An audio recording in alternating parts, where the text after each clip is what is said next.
If you've ever dealt with pain that just won't go away, you're not alone. I went through 5 brutal years of it in my 20s and it completely changed how I live today. I'll share what finally helped me, but first I wanted you to hear this.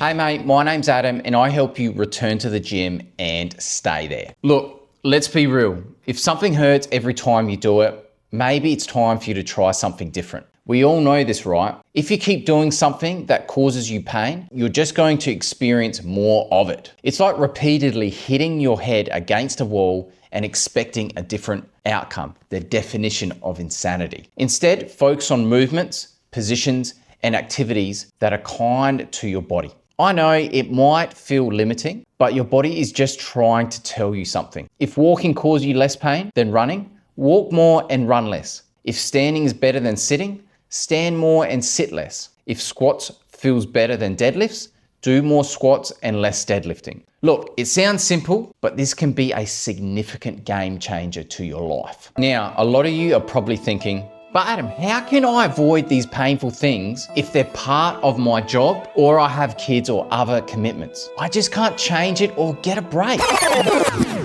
Stick around to the very end and I'll give you my answer. You might not like it, but I think you might just need it. Don't get caught up in comparing yourself to others, your past self, or your future aspirations. You're just not there yet, but don't worry, you'll get there in time. Trust me. When I was struggling in my 20s, I would be lying awake in bed, heartbroken, thinking, I'll never get back to where I was before my injury. Why don't I just give up?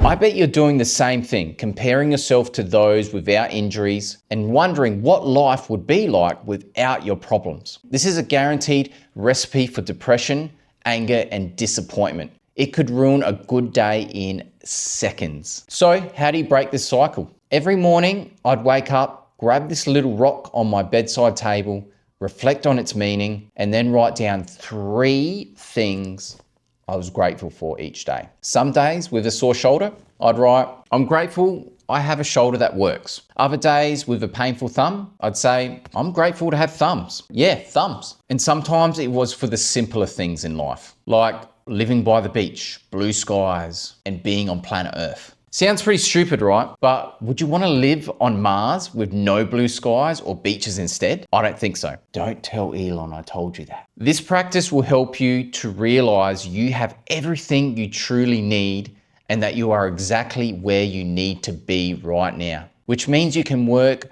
with your present reality. Start choosing exercises that suit the person you are right now, not the person you want to be or used to be. Focus more on what you can do and less on what you can't. This simple mindset shift will lead to better decisions and less time spent feeling sorry for yourself or like your life is completely over. And this little rock, well, I've still got it today. I picked it up on a trip to Germany about 15 years ago at a concentration camp I visited. This thing really reminds me of what others have endured and puts my own challenges into perspective. Powerful stuff, right? Now you're probably still thinking, Adam, I can't work around my current situation. I can't spend less time walking or standing because of my job, kids, and other life commitments.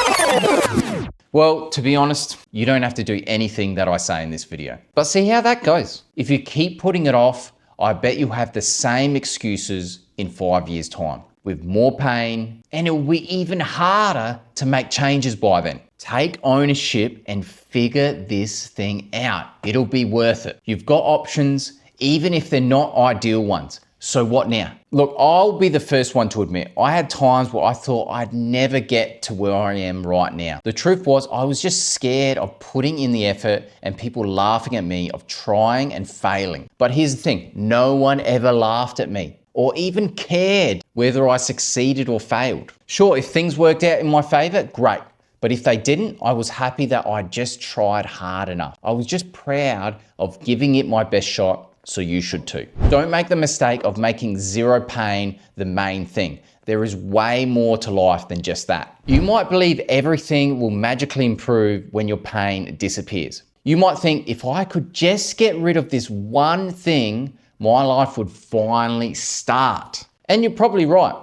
Your life will undoubtedly improve. You'll be able to do the things you love, like playing with your kids, lifting heavy things, and running without any consequences. The thing is, this mindset will keep you stuck. Heck, it kept me stuck for years thinking that all I cared about in my life was to be pain-free. How ridiculous and one-sided is that? It's a fantasy. A completely pain-free life is only temporary because pain is a necessary part of life. If you think that having zero pain will equate to constant happiness, you might have to wait a very, very long time. And when it actually happens, you'll probably be frustrated every time you get a sore neck, shoulder, or back because you think that's how life is supposed to be. Here's the bottom line. Your pain is most likely not going away overnight or even for years in the way that you want it to. So why wait to be happy to achieve this goal that you may never get to? Celebrate when your pain appears less frequently. Celebrate fewer flare-ups.